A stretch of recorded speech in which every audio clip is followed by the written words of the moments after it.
Nesse primeiro vídeo da série que explica algumas das bandeiras do PSDB, iremos falar sobre a posição do partido em relação ao corporativismo.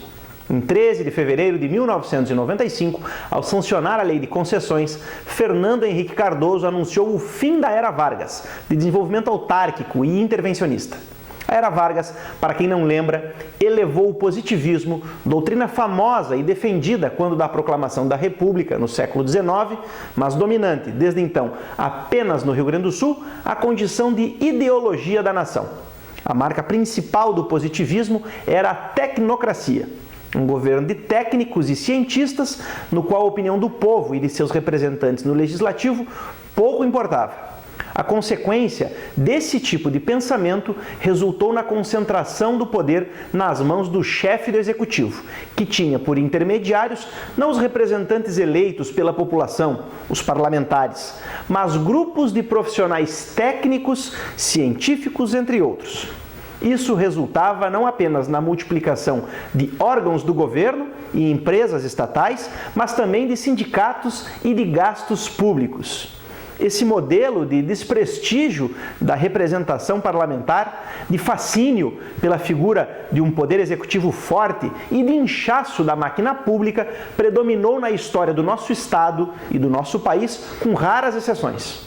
O PSDB, por sua vez, sempre esteve na contramão desse movimento.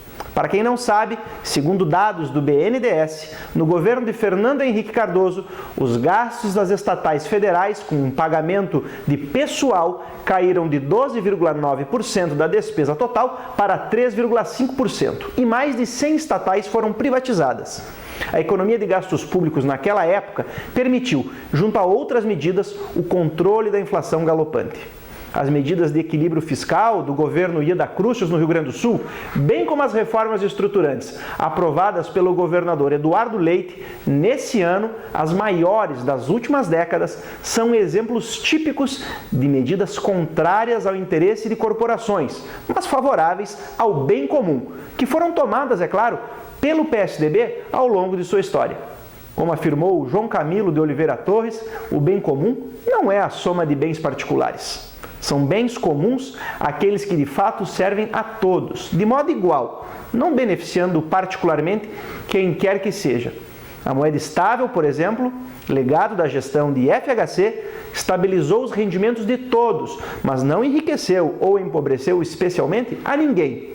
Já a inflação controlada permitiu que certos rendimentos se multiplicassem, reduzindo o valor de outros na mesma proporção. Esse é o PSDB, contra o corporativismo e a favor do Brasil.